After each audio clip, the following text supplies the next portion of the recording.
آمين. اللهم صل وسلم وبارك على سيدنا وحبيبنا ومولانا وقرة أعيننا سيدنا محمد النبي الأمي وعلى آله وصحبه وأزواجه ومن اهتدى بهديه ليوم الدين. تركنا عن محاجة البيضاء ليلها كنهارها لا يزيغ عنها إلا هالك. ثم أما بعد. All praises due to Allah subhanahu wa ta'ala, the Lord and Sustainer of the universe. We beseech and implore Him to offer His blessings and salutations upon His last and final Prophet Muhammad sallallahu alaihi wasallam, and upon his kin, his family, and all those who follow his guidance to the last day. He has left for us a clear, pristine path. Its day is as its night, and all those who waver from it will find nothing but destruction. So I think the topic we've been assigned, spirituality, which is a rather broad topic, and to be honest with you, I'm ultimately unqualified to really speak about that. Not being modest or anything, but it's truly a major topic. But what I'll try to do is make a few observations, and then I prefer that we have more of a dialogue than me just sitting here lecturing you, because we get lectured all the time, so enough lectures. So I just came from Egypt actually, about 3 weeks ago, and I've been living in the Muslim world of the Middle East for the better part of 15 years or so. And a couple of things that I observed here, and then or when I was there, then coming back here, is that we are definitely in a state of crisis. The Ummah collectively, everywhere. And this crisis is due more or less to our lack of appreciation of who we are and what we have, what we've been given.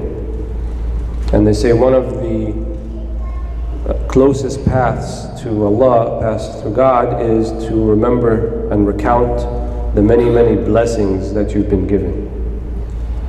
And the greatest blessing we've been given is the blessing of Islam. وَكَفَى بِهَا نِعْمَةً. The greatest blessing is Islam. There is no blessing that you can compare to after that, whether it be wealth, whether it be health, whether it be good children, noble parents. Those are all blessings. Sight, hearing, nice car, so forth. Those are all blessings, but none of them compare to the blessing of Islam. But Islam, what is that? When we say Islam, the cliche that more or less took place here after 9/11 is Islam means peace, which is one of the meanings. But Islam has two other major meanings that people don't always readily recall, because Islam, the word linguistically does come from salam, which means peace. But when you have this form of Islam, min aslama yuslimu islaman fahuwa muslim, so this is a 4-letter verb now instead of 3. One of the meanings associated with this particular form, they say ad-dukhul fi shay, entering into something. So if I said asbahtu kada wa kada, asbahtu mu'minan or asbahtu mu'afan, you know, asbaha means to become or to wake up, but it actually means to enter into a sabah or a subh, to enter into morning. That's called asbaha. Amsa, right? Amsa fulan, enter into the evening. Ash'ama, entered into Sham. A'raqa, entered into Iraq. Amsara, entered into Egypt. So what is aslama? What are you entering into exactly? Well, if we look to the verse, يا أيها الذين آمنوا ادخلوا في السلم كافة ولا تتبعوا خطوات الشيطان. Enter, ادخلوا في السلم. Silmi ish, silmi is peace or salama. Salama means safety, so it has those dual shades of meaning, safety and peace. So when you enter into Islam, you enter into peace and safety. Safety from what? Right? Because we say salama min ash-shay. You're safe from something, right? What you're safe from is one, the wrath of Allah subhanahu wa ta'ala. Now you're safe from Allah. You're safe from Allah. Prophet ﷺ, one of his dua, he used to say, Allahumma inni a'udhu bika mink. Allahumma inni a'udhu bika mink. I seek refuge from you, from you. Seeking refuge with Allah subhanahu wa ta'ala, from Allah subhanahu wa ta'ala. And they said this is one of the highest manifestations of Tawheed. Right? When you're not even thinking about Allah's rida or His mu'afa or His uquba, which is also another dua, to seek refuge with Allah's reward from His uquba. But the highest form is to seek refuge with Allah from Allah. When you're focusing on the essence of Allah subhanahu wa ta'ala. And so entering into peace, entering into salama, entering into a state of being free and safe from harm. Right? And the only harm that really counts, the only harmer in a literal sense, is Allah subhanahu wa ta'ala. لا ضر ولا نفع إلا من قبل الله. There is no harm and no benefit save from Allah subhanahu wa ta'ala. No one truly benefits you and no one truly harms you except Allah. Everything else, it's His tools. Allah has a big toolkit and He can harm you with many things and He can benefit you with many things, but ultimately it's His toolkit. It all goes back to Him. It's not about the things that are getting in our way. Ibn Ata al-Sakandari, he uses this beautiful example, I think, in Taj al-Arus, where he said, like, if you throw a rock at a dog, the dog will chase after the rock, not the person who threw it, because it doesn't understand that it's not the rock that did them harm, it's a person who threw the rock. And we do the same thing. You know, we have these calamities and tribulations that befall us, and we kind of chase after the calamity and tribulation, but we're not really looking to why and where it came from and who it came from and what we can do about that particular calamity that has befallen us. So one of the meanings of Islam, entering into safety and peace. The other meaning that we also, it's more commonly known, al-istislam, which means to submit. So when you say aslamtu wajhi lillah, which is also in the Quran, when you say I have submitted my countenance to Allah subhanahu wa ta'ala, it means you have submitted. You have given up your will, your desire for Allah's will and Allah's desire and what He intends and what Allah wants, not what you want. And this is also a very high and noble concept of Islam, to submit. And ultimately, we all submit, whether you like it or not, right? Everyone will go to Allah subhanahu wa ta'ala abda. Everyone goes to Allah subhanahu wa ta'ala as a slave, right? And we call the ones who go willingly ibad, wa ibad al-Rahman alladhina yamshuna ala al-ardi hawna. The ibad of al-Rahman, the ones who walk on the earth hawnan, gently and softly. وَإِذَا خَاطَبَهُمْ الْجَاهِلُونَ قَالُوا سَلَامًا.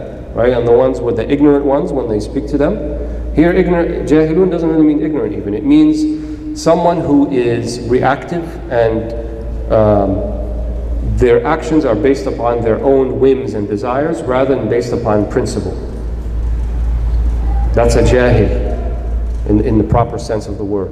So when the verse is saying when you're dealing with people like this, right, we don't rebuke them, we don't fight them necessarily, but we say إِذَا خَاطَبُهُمْ الْجَاهِلُونَ قَالُوا سَلَامًا. We say salama, peace. We come in peace. We only want peace between you and us. So this idea of istislam, of submitting to Allah subhanahu wa ta'ala, if you are submitting willingly, you are abd, and then the plural of that is ibad. And the ones who submit unwillingly, even though they don't have a choice, are called abid. So ibad is noble, and abid is someone who's submitting even unwillingly. So we're all going to submit. You make the choice whether to realize that or not. So how does that all deal with the concept of spirituality? Spirituality is like a big buzzword, and it's actually a big business in America now. Deepak Chopra and the whole sort of guru industry and culture, for people who are familiar with the subcontinent. And then you have also Christian-based type of self-help and life coaches and all that type of thing, where people want to tap into the spiritual side. Even Oprah Winfrey, right? She said she's not just an entertainer. She's coming to. I think she said something like, "I'm a prophet."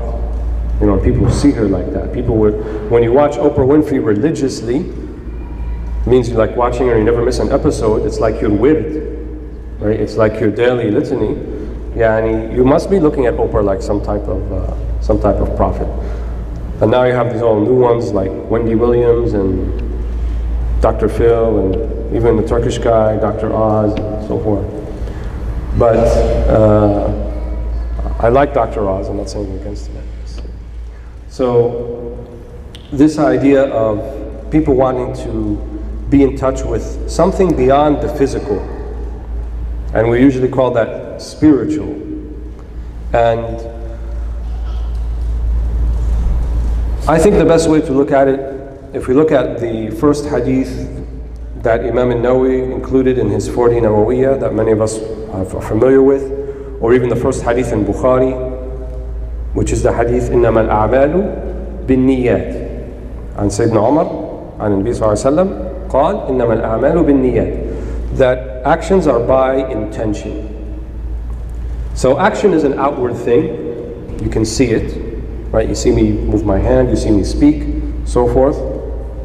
But here the hadith is telling us don't worry too much about the outward, or what you should be more concerned with is what you can't see, which is in niyat, in nawaya. إنما الأعمال بالنيات. Here that by niyat, yani it's a cause of, actions could be the cause of an intention. So most people, before they do something, they had an intention to do it. They don't just accidentally do something most of the time, but they intend to do something. So what does that mean, an intention? Right? Because that's something that's like inward. No one can really see that. I can't see your intention. I can't see why you're sitting here right now. All I can see is the outward action that you're sitting here. So I can make some assumptions. I can say, Dr. Shadi forced you all. Maybe that happened, or he paid you some money or something, I don't know. But all I can see in front of me is that people are sitting. I don't know why you're sitting. But what influences the value of that action is what? Is the intention. It makes it either something that is full of value, or it can make something that is worthless, or it can make it something that is detrimental. Two people can do the exact same action. Right? The Quran says about the people who pray, الَّذِينَ هُمْ عَلَى صَلَاتِهِمْ يُحَافِظُونَ. And in another verse, فَوَيْلٌ الْمُصَلِّينَ الَّذِينَ هُمْ عَنْ صَلَاتِهِمْ سَاهُونَ. Both of them are praying. The one in Surah Al-Mu'minun, the ones who preserve, who practice the prayer, الَّذِينَ يُقِيمُونَ الصَّلَاةِ. Another verse, the ones who perfect and establish the prayer. That's a praiseworthy thing. And then there's another group, فَوَيْلٌ الْمُصَلِّينَ الَّذِينَ هُمْ عَنْ صَلَاتِهِمْ سَاهُونَ. Woe to the ones who pray. Who's that? الَّذِينَ هُمْ عَنْ صَلَاتِهِمْ سَاهُونَ. The ones who are remiss in the way that they pray. In other words, it's talking about something inward now, because they're both praying. But there's a difference between the two. And then at the end of the Surah Al-Ma'un, it gives us a little indication about how is it that they're missing the point. فَوَيْلٌ الْمُصَلِّينَ الَّذِينَ هُمْ عَنْ صَلَاتِهِمْ سَاهُونَ الَّذِينَ هُمْ يُرَاءُونَ. That's an intention. وَيَمْنَعُونَ الْمَاعُونَ, which is an action, which I'll get to in a second. So the intention part, الَّذِينَ هُمْ يُرَاءُونَ, the ones who do so they may be seen. يُرَاءُونَ, the verb here, so that they can be seen. Allah knows what's in the hearts. يَعْلَمُ مَا فِي قُلُوبِكُمْ. So the ones who are doing it, يعني المراءة, because they want to be seen, they're the ones that Allah says, woe to those who are praying in this way. And then He says, one of the indications that you can tell this, الَّذِينَ هُمْ يُرَاءُونَ وَيَمْنَعُونَ الْمَاعُونَ وَيَمْنَعُونَ الْمَاعُونَ. And they do not, or they deprive people of the ma'un. Here, if you open the books of tafsir, they say al-ma'un is like salt, sugar, iron, vacuum cleaner. I'm adding the other ones, of course. But anything that you would borrow from like a neighbor. You knock on their door, and this still happens in some places, I don't know about here, but you know, the person is, I'm not going to say the woman is cooking, because it could be the man or the woman is cooking, and they're missing some ingredient, and so they go knock on the neighbor's door and they say, you know what, do you have a few spoons of salt or sugar because I'm a little short? So they give that to them. A normal person would do that. But one of the indications of the person who has a bad intention or not the right intention is they won't even give that. They yamna'un al-ma'un. They do not permit even the ma'un. So even something which you would think, well, what's the big deal? That's so like trivial. But you know, as the cliche says, even the little things, it's how you do the little things that are important. Right? These little things. And you find evidence for this, yani, so you reach to the point of yaqeen and qata', that it's very important. The woman who went to hellfire, the Prophet ﷺ narrates, because she didn't feed the cat, nor did she leave the cat to eat, min khashash al-ard, from the vermin of the place where it was, habasatha, kept her prisoner, or the man who entered into paradise, nanhu saqa kalban, right? Because he took his jawrab or his khuf, his sock, and he ruined it by putting it in the well, but he did it so that he can get the water for the dog to drink from, because the dog was thirsty. And Allah entered him into paradise. These are all indications of what's inside. So it's not the enormity, how big the action is, how great it seems. It's not how many followers you have on Facebook or how many Twitter people you twit to and tweet to, and then how many, you know, like give a favorite or a like or things like that. None of that matters. But what does matter is what was the intention behind it? What was the niyyah? That brings us to the science of nawai, the science of intentions. How does one go about doing that? And Imam al-Ghazali, in al-Ihya, he makes a distinction between niyyah, between intention and motivation. And he said the true thing that really determines if your action is accepted by Allah subhanahu wa ta'ala or not is that what is your motivation? Because you sort of can kid yourself about your intention. So, how so? For example, if you came here tonight and you heard that there's going to be sweets and like baqlava and qatayif and other stuff, those type of sweets, and you say, well, my intention is to go because I want to benefit, I want to listen to the dhikr, I want to kada, so forth. But then when you hear that the sweets are not going to be there anymore, you feel like, oh, I don't really want to go anymore. But my intention is to go for the dhikr. But if you feel that within yourself, then that wasn't really your intention. The real motivation inside you was because you wanted the sweets. And so it's a way to test oneself. Are they really making the right intention, or is that intention something ingrained within them? Or is there some ulterior motive about it? And one of the things about Allah subhanahu wa ta'ala is that He doesn't like shirk in intention. He doesn't want you to intend for Him and then intend for something else. You can think of it this way, that the Allah channel, it's one frequency. You can't turn on to a different frequency and then switch to Allah's frequency and think it's going to be accepted. He wants you to have sidq al-tawajjuh. Sidq al-tawajjuh means you have a sincere turning only towards Him. And that's really the manifestation of Tawheed. Tawheed is not just saying La ilaha illallah, it's living La ilaha illallah. And living La ilaha illallah means you turn completely towards Him, not towards anything else. And you don't make ishraq in niyyah. You don't have, well, I'm doing this for Allah and for fulan, or I'm doing this for Allah and for myself, or I'm doing this for Allah and for, you know, this person or that person or this thing or this cause. No, you do it for Allah solely. To do it for Allah solely only, not for anything else, not for any material cause, not for any physical cause, not for any other type of cause. And even when you speak of spirituality, sometimes we think that, well, I'm doing this so that, you know, that my prayer can be better, or that my zakah can be better, or that my fasting will be better, and so forth. But if your intention is to make your prayer better, and that's it, that's not really for Allah subhanahu wa ta'ala. The intention should be for Allah to accept your prayer. What I've noticed about many people, I've noticed in myself, for example, that many of us, when we have like sort of a spiritual experience, usually it happens when people go to Umrah or Hajj for the first time, something like that, and they come back home, and then they want to relive and recapture that experience continually. So they'll get the tape of the Shaykh who recites in Al-Haram, and they'll play that in the car because it kind of reminds them of praying in the Haram and something like this. And then they'll notice after a while, you know what, it's not the same. They play the tape and it's not the same. It's not like I'm there anymore. And the reason for this is that you're not supposed to look for that again. Because you could think of these spiritual gifts that Allah gives you as like a gift. But when someone gives you a gift, and you're looking at the gift and you're so enamored with it, and then there's a person over here who gave you the gift is kind of waiting for like a thank you. It doesn't come and you're like, oh wow, this is awesome. He got you a Xbox or a PlayStation, and you go upstairs and you plug it in and you start playing, and the person's downstairs waiting for like at least a thank you. But it never came because you're so enamored with the gift and you forget about him. So when Allah gives you that gift, it's not so you can be enamored with the gift.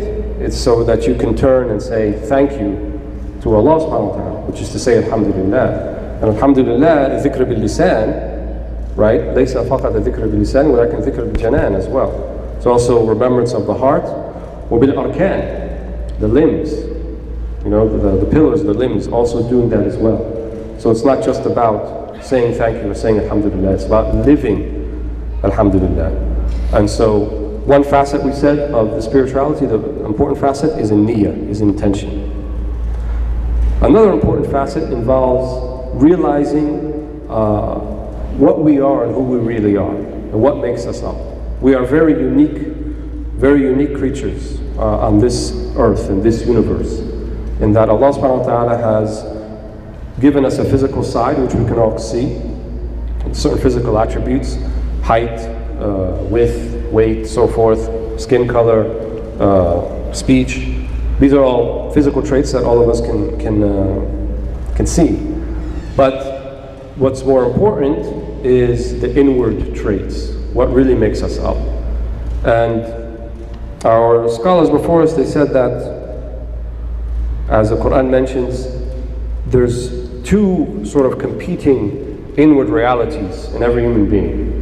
One of them on the one side is called shahawat, which are desires, which can be mostly physical type of desire, whether there be desire for food or more like carnal lust and other types of desires. In other words, to satiate one's physical appetites. That's a facet of every human being. And that's something that we share with all the rest of the creatures. With the cows, with the dogs, with the monkeys, with all of those. They eat, they drink, they sleep, they copulate, they go to sleep and they wake up. We do that too. But something that sets us separate from the animals or other animals is not shahawat, but what's called, they use 4 different words for it, but they all mean pretty much the same thing. Whether you call it aql or qalb or ruh or nafs, those 4. So aql is intelligence or intellect, qalb is heart, ruh is spirit, and nafs is soul. So here's the word spirit, where we get into spiritual. So in other words, there's a spiritual side to the human being that is not there in other animals. What does that mean by the spiritual side? It also means that the world itself consists of a physical side. The universe is physical, as we can see, but it's also, for lack of a better word, metaphysical, or something outside of the physical. So you can see the physical manifestations with your eyes, with your sense and with your senses, but there's a greater reality to the world. If you don't believe that, it's not really compatible with Islam, if you don't believe that. Because we don't believe that, you die and then it's over and it's finished. We believe there's something beyond that. Not just for the person who's put in the grave and then they have another life after that, but even as we speak. Right? The theologians, they say, Al-Jannah wa nar makhluqatan al-an. Hellfire and paradise are created now. They exist.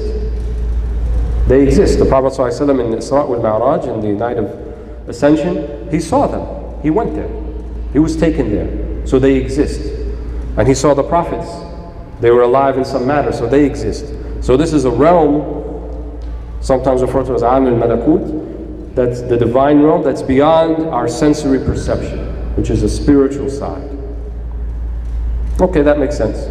But the problem comes in the particular circumstances of modern life that we live in now, is that most people no longer accept that side of reality. Or they will not accept it except if you can prove it to them in a sensory way. Prove it to them empirically. Show me where this paradise and hellfire you're talking about, where it is. Show me Iman. What does that look like? What's belief? Atheists have a really hard time with belief in a higher being, in a God, because they can't prove it empirically. So when they can't prove it empirically, they say it doesn't exist. It's not knowledge. So our knowledge is not just what we can measure and what we can see, but it's also what we can perceive spiritually. That's what we mean by spirituality. So there's a reality, an inner reality to the world that corresponds to your inner reality. And the dichotomy in the Quran that's mentioned all the time is always in terms of al-alam al-ulwi wa al-alam al-sufli. So you have the celestial realm, which is the higher realm, which is alam al-malakut, and then you have the terrestrial realm, al-alam al-sufli, the lower world. That's what dunya is called. The word dunya is actually a superlative. It means the lowest. So it's the lowest manifestation, the lowest form of life, so to speak. So this is not really life. And we know that al-akhirata hiya al-hayawan. The real life is the akhirah. This is just like mirage, make-believe, compared to al-akhirah. But your ability to conceptualize that and perceive it, and then to live it, is not going to be found in physical actions per se, but it's going to be talking about tapping into one's spiritual side. And so you find all of the ibadat, all of the devotional acts that we do, you can think of them as all designed to give you access to that spiritual side. So the Prophet ﷺ, he said, if all that you get from fasting is hunger and thirst and long nights, then you haven't benefited from the fasting. So that's true. The physical side of fasting, you may get hungry, you may get thirsty, you may have sleepless nights, but that's not what it's about. Fasting is about something else. يا أيها الذين آمنوا كتب عليكم الصيام كما كتب على الذين من قبلكم لعلكم إيش تتقون. You find taqwa. Taqwa is not a physical thing. Taqwa is a spiritual thing, because it's a inbi'ath. It's a type of force that comes from inside. Your ability to control your actions, right, based upon strong intention, based upon belief, based upon tahaqquq, realization of the real. Your ability to do that, that's taqwa. That's not physical. That's a spiritual thing. And so fasting may be a physical thing, or it's actually refraining from doing a physical thing, but that gives you access to a spiritual thing.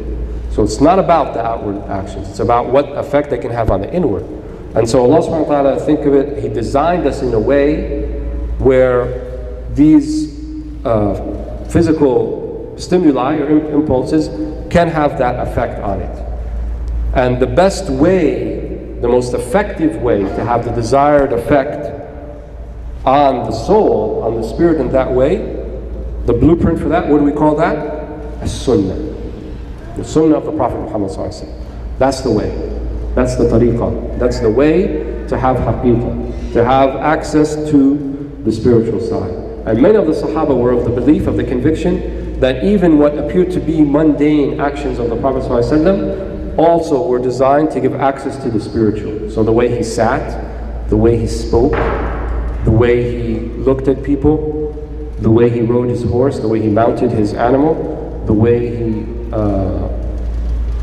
dressed, the way he ate, what he ate, they believed that. Some of them said, why don't you eat watermelon or melon? He said, I know the Prophet ﷺ might have eaten it, but I don't know how he ate it, so I don't want to do it. In other words, he's saying, I know it's halal, but I want to have access from that zahir action, from that outward act, to the inward fruits. And since I don't know how he went about doing it, then I'm not interested in it. So in other words, I'm not interested in just satiating my desires, whether it be desires of food or otherwise, but I want that to be meaningful in a way that I can access the spiritual side that the Prophet ﷺ, what his whole life was about. And so it's a long discussion and a long, I could spend weeks and months just talking about that part. But what I wanted you hopefully to come away with tonight, and not to take too much of your time, is that we should be very interested in connecting with the spiritual side of life. Dr. Chedi, he very eloquently said that we shouldn't be afraid to die, and I agree 100% with that, but also I would say we shouldn't be afraid to live either. Many of us are afraid to live. We've kind of boxed ourselves in a particular mode of life, of the way life should be, what our daily routines should be, how we should go about doing it, and we need to think outside of that. We need to go beyond that. We need to really live. One of the French philosophers, he said that people have this barrier now between themselves and reality. And he said it's because of the overwhelming presence of what he calls simulacra. And simulacra means an abstract copy of reality, but not really reality. Abstract copy of it. And I noticed this when I haven't watched American TV in a long time, but I opened the TV and watched one of those talk shows, the morning ones, when they sit and they're like, ah, and they bring the guests and so forth. So I was looking at it and I saw that the two hosts, and then they had the person come in, the guest, and what the picture is trying to tell you, what you think is like these people having like an intimate conversation with each other, and they're just having a good time, and they're really friends and they get along and they're having this conversation. But what you don't see about that reality is that it's very scripted. They don't really know each other all that well. There's a whole production team behind them. That person who's coming on the show, they're not really just interested in talking, they're promoting their film, or their whatever project they're doing at the time, entertainment thing. So you have this whole level of sort of abstruse type of veneer that is preventing you from seeing what's really going on. It's kind of like you have blinders on. And many of us are walking around with our blinders on. We don't really see what's going on. And so we're kind of we're drowned in this. And one of the things I recommend to help remedy this is that live life. Tell your kids to not play PlayStation. Tell them to play really like outside. Go outside, take a walk. Shim al hawa, as we say. Take a whiff of what's going on. Connect with something that's real. Many of us we spend all our days playing with this thing, and every free moment we're kind of looking at it, seeing what's happening. And alhamdulillah, I had the fortune of probably being in coffee houses in like 30 countries, and every single one of them, I always see the people who are sitting there, they're playing with their iPhone and not really talking to each other.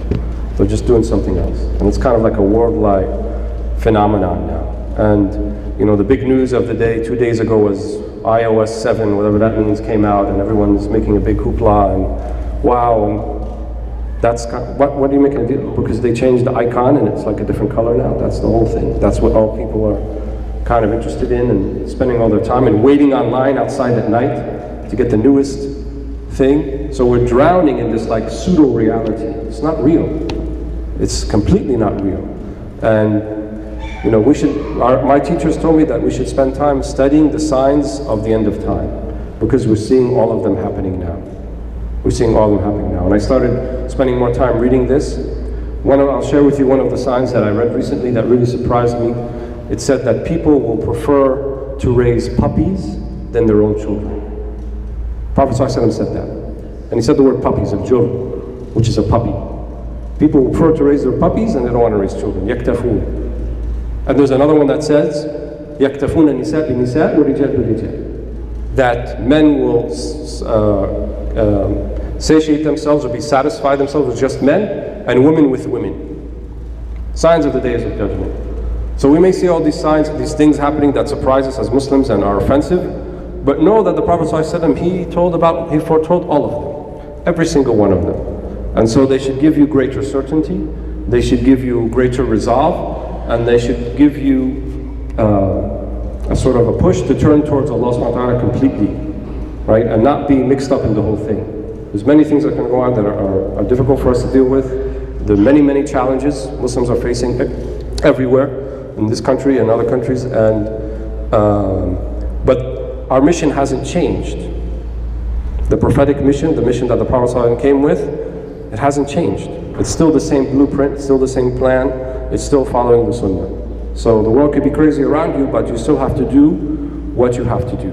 And so I ask Allah subhanahu wa ta'ala that He bless all of you and bless New Brunswick and New Jersey and all of you who came out tonight, and that He gives everyone in this room what they sought of their good intention by coming here tonight, both for the dhikr and for this modest lecture, and that He lifts the burden of all Muslims living everywhere. He lifts the burden of, lessens the burden of the anxiety of worrying about their sustenance and worrying about their children, raising their children, and lifts the burdens of those who are in difficult situations in Syria and in Iraq and in Palestine, in Egypt and in Libya and in Tunis and in Burma and in Pakistan and Afghanistan and all the places that Muslims may be, and that He make our last words in this life, La ilaha illallah, Muhammadun Rasulullah, mutahaqqiqeen.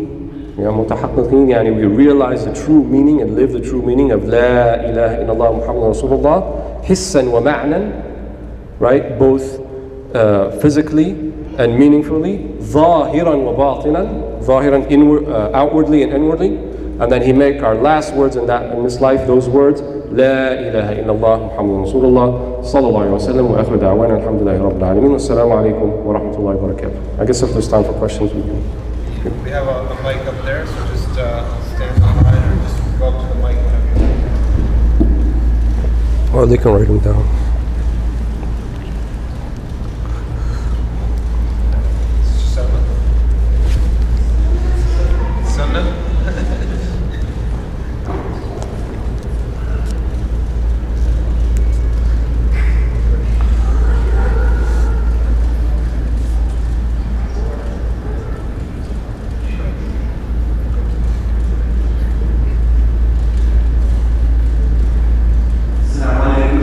Assalamu alaikum wa barakatuh.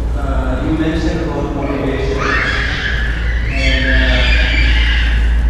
what I have observed that there is an extrinsic motivation instead of intrinsic motivation. In our homes, in our schools, and in society, we see people are extrinsically motivated. And when that happens, the system, it projects their values. Then there is, people will do it, but then there is a resentment and it's not intrinsically motivating.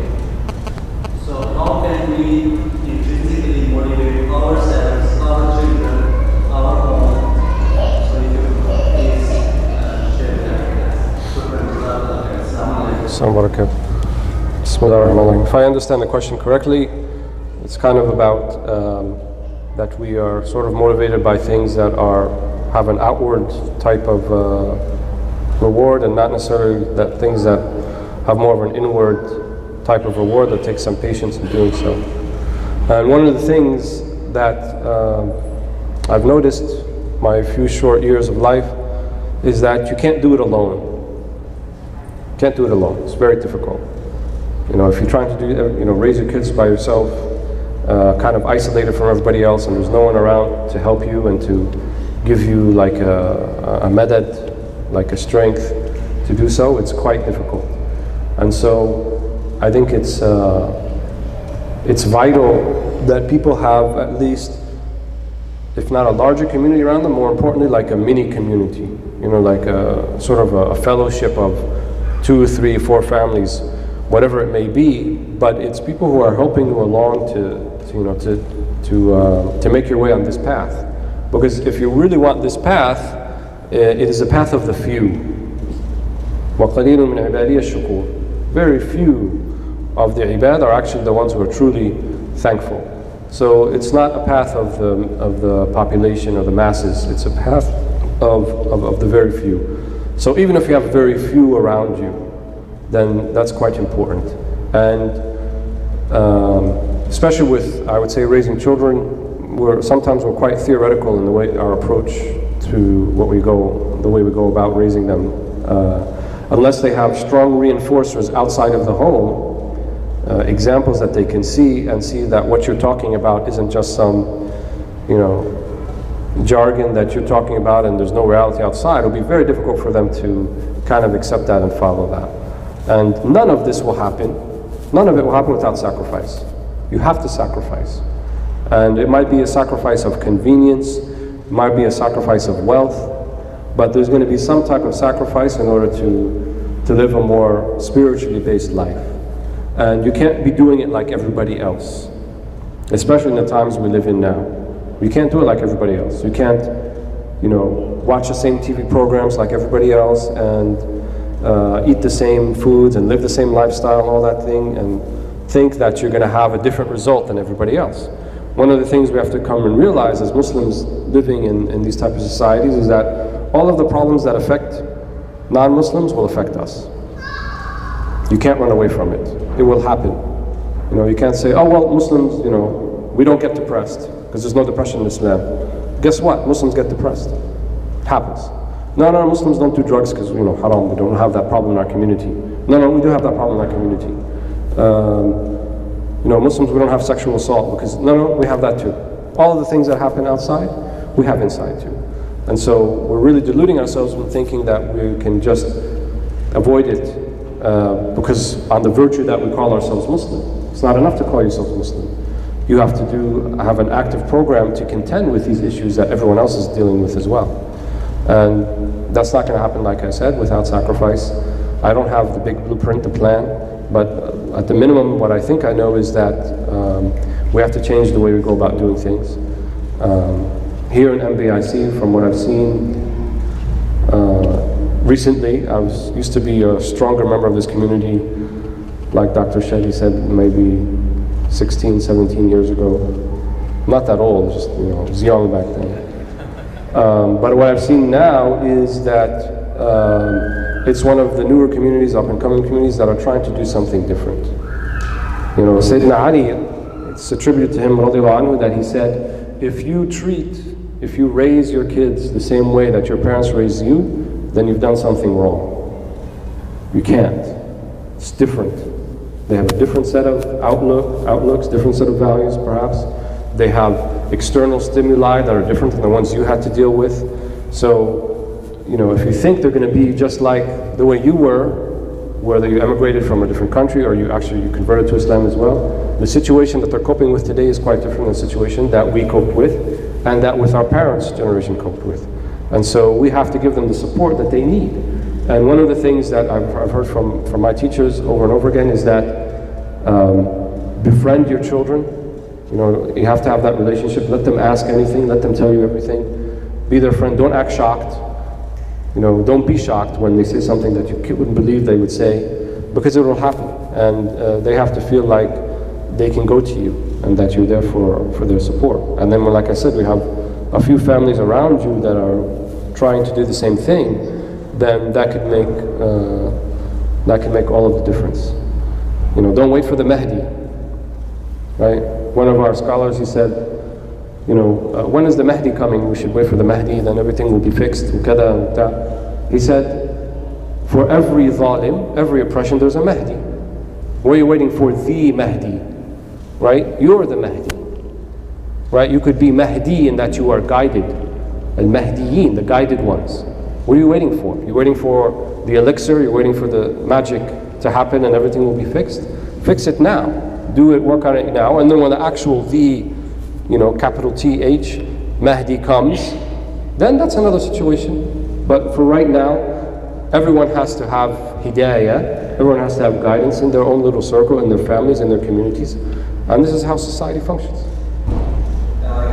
So,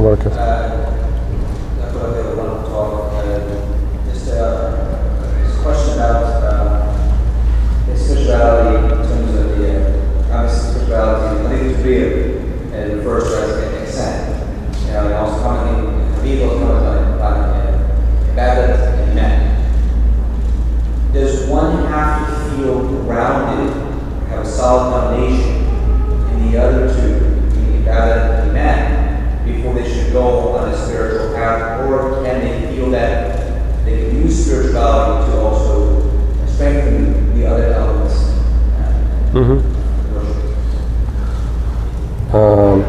The hierarchical way of looking at it is a way, but it's not the only way. So some have spoken about, you have Islam is a level, then Iman is a higher level, then Ihsan is a higher level than that.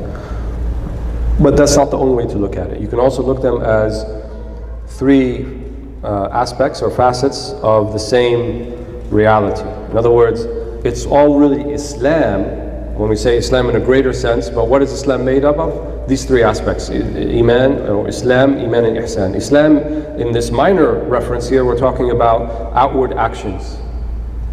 Outward actions like devotional acts and so forth. Iman, we're talking about inward actions. Inward actions means your beliefs, what you believe, what you hold to be true. And then Ihsan is the perfection of that, the perfection of the inward, so that it will reflect on the outward, as the hadith says. أخبرني عن الإحسان قال أن تعبد الله كأنك تراه فإن لم تكن تراه فإنه يراك. To worship Allah, to worship God as if you see Him, but if you don't see Him, then know that He sees you.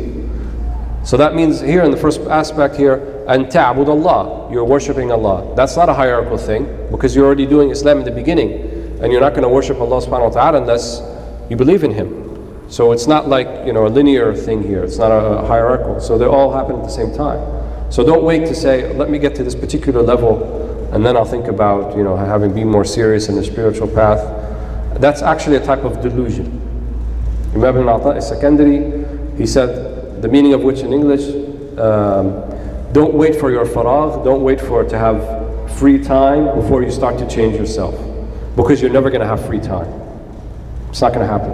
Don't say, well, let me finish this, let me do that, and then I'll do this. Then I'll read Quran more diligently. Then I will, have a wird. Then I'll do so. Let me just finish paying off the mortgage, and then I'll do these things. You're never going to have that. You're always going to be busy with something. So make it immediately. Start right away, inshallah. I'm very fascinated with the quarterly dervishes, and I want to know the reality of them. Okay. That's not something I can really comment about too much, but I will speak in general sense, the idea of movement with dhikr, movement with remembrance of Allah subhanahu wa ta'ala. And it still remains highly controversial in some circles, the idea of moving while you're remembering Allah. But the very early ascetics, or Sufis if you want to call them, they viewed movement with a remembrance of Allah as fa'al ittirari. They saw it as something that was kind of, they couldn't help it, like it was an involuntary action. It was a manifestation, because when you have a strong inward presence, then the outward, has no choice but to follow. And that's how they saw it. And they use one of the incidents that happened in the Seerah, when the Prophet ﷺ was stationed with his army right out of the walls of Khaybar, ready to, holding siege to the fortresses of Khaybar in Al-Medina. And the companions who were living in Al-Habasha in Ethiopia had just come back, and one of them was Ja'far. And during the same time, Khaybar the conquest of Khaybar was completed, and at the same time, Ja'far came back. So the Prophet ﷺ said, I'm not sure which one I'm more happy with, the opening of Khaybar or the Qudum Ja'far, or Ja'far coming. So, and Ja'far ibn Abi Talib, he's a cousin of the Prophet ﷺ. When he heard this, he went into this type of almost euphoric state, and he did some type of twirl or dance. Because imagine the Prophet ﷺ says, I'm not sure what I'm happier with. Allah gives me this victory, or because you came. Who wouldn't have that type of reaction? So he had this type of involuntary thing, and many of them interpreted that later on, sort of saying that when you have a particular type of euphoric state based upon a strong remembrance of Allah, because some people can actually go into these type of states. Because the completion state of dhikr is something called fana'. And fana' means that you're not even aware of what's going on around you. Unfortunately for most of us, we get into fana' in the wrong way. Like if you're so angry, and many of us could probably recall this sometime in our life, you get so completely angry, you can't even see in front of you. And then people remind you, do you know when you're angry that you actually took Ja'far and you threw him out the window? And you're like, what? I didn't do that. No, you did. We don't recall because you were in such a complete, overwhelmed by that state, which was an inward state, which is anger, that you don't recall the actions that you did. But for Muslims, there is a more beautiful state where they become they become in a state of complete annihilation and not aware physically not in tune with their senses, that they can, then do things that are involuntary. And so that was the movement associated with dhikr, was originally based upon this. Others made some ijtihad and they said that فَمَنْ لَمْ يَجِدْ فَلْيَتَوَاجِدْ. So al-wujd, which means to find that sort of euphoric state with dhikr, they said فَمَنْ لَمْ يَجِدْ فَلْيَتَوَاجِدْ. So whoever doesn't find it, then yatawajid means then act like the ones who do. So follow them in that, even though you don't really have that haqiqah. And this is where the departure between some of the fuqaha, the scholars, happened. They said no, it should only be when you do it involuntarily. You shouldn't do it voluntarily. And other scholars said no, there's nothing wrong with that because you're copying as-salihin, you're copying righteous people, and so it's okay to copy them in that regard. So there's definitely a difference of opinion. I can't tell you that everyone agrees with it or everyone disagrees. And we know in those matters where there's difference of opinion that, as our ulama say, قَلَّدْ مَنْ أَجَازْ, follow the one who permitted it. And the idea of dissent, having dissenting opinions, and we can differ about opinion and still be together. In other words, unity doesn't mean uniformity. We don't have to all be exactly the same, but at the same time we can still be unified. That's the theme. So. Sometimes when people are reciting Quran, they like move from side to side. Yeah, that's because of the state of dhikr. Yeah.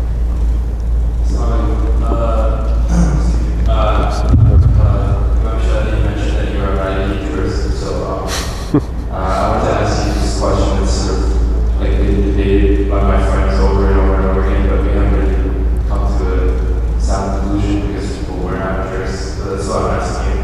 Like, how do you deal with the specific contentious issue of like homosexuality, for example, in this country specifically, where you have to consider the context of the people and everything around it. Okay. I'm not really a jurist. I can just I relate what I heard from my teacher. So more like a parrot, not really. That was a good, a nice opinion he has of me, but that's not really me. But as far as homosexuality is concerned, we have to differentiate between impulse and acting upon impulse. Impulse and acting upon impulse. So like some people have sexual urges and impulses, and we know that for us those are confined within the bounds of marriage, and anything outside of marriage is generally haram.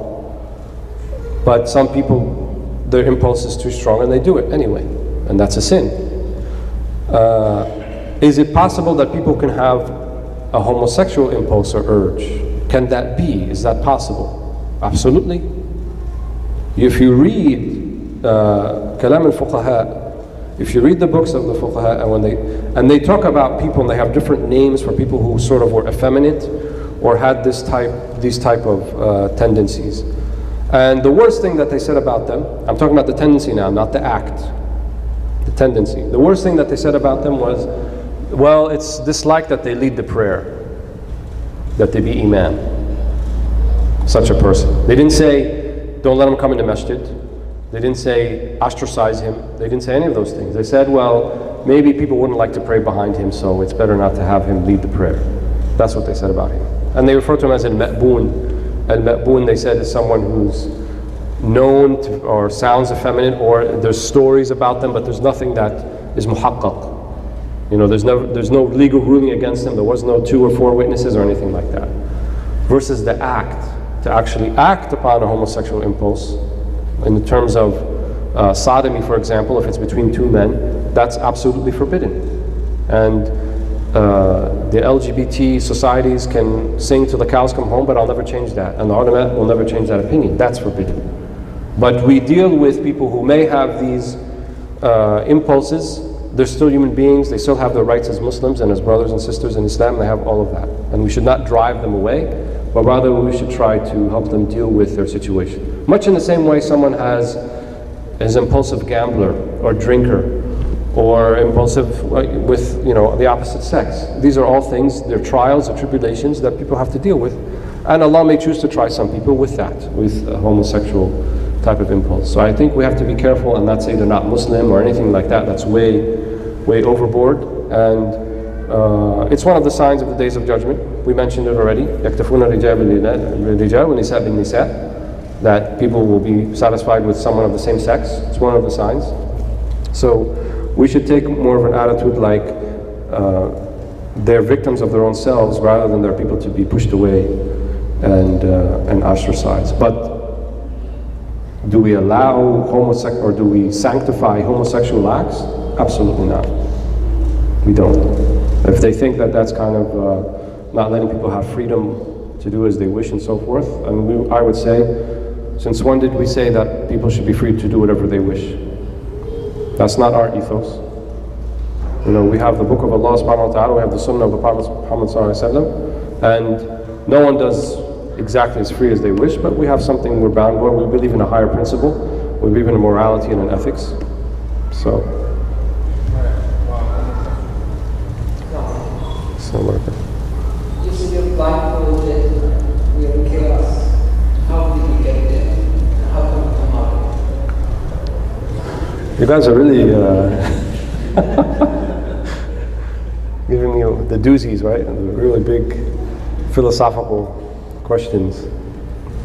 The short answer to that is, this is what Allah subhanahu wa ta'ala desires of the world right now. That's the way it is. This is the world we've been put in, and you shouldn't feel like, I wish I was born in another time. Why couldn't I have been born in the time of the Sahaba? And I could have been a Sahabi, and I could have seen the Prophet Muhammad sallallahu alaihi wasallam. That's nice to think, but how do you know you'd be amongst the mu'mineen? Maybe you'd be amongst the kuffar. The Prophet's own family, some members of his own family, they actually rejected him, right? Some of them actually rejected him. Abu Jahl and others, they rejected him, sallallahu alaihi wasallam. So, and they saw him every day, and they saw his noble face, and they saw his light, or didn't interpret his light, and they still rejected him. So the time that we're living in now, me and you and everybody else in this room and everywhere else in the world, this is where you're supposed to be. You're not supposed to be anywhere else. And here in this country is where you're supposed to be too. You're not supposed to be anywhere else. You think that you had some control of your circumstances and you made decisions in life that put you in this situation. Not really. This is where you're supposed to be. This is a situation, this is, what do they say, the hand that you've been given, the hand of cards that you've been given, so to speak. And you have to deal with that hand that you've been given and play the hand as it is. And that's part of the ibtila', that's part of the trial and tribulation of life. الذي خلق الموت والحياة ليبلوكم أيكم أحسن عملا. The one who created death and life so that he may test you, and that you will be rewarded based upon who is the best amongst you in works. And so how we got here, many factors, historical and otherwise and so forth, but we know this is all part of Allah subhanahu wa ta'ala, His divine plan. It hasn't wavered one bit. Know that nothing takes place in the dunya except that Allah willed it, and He's completely aware of it, and that He caused it to happen.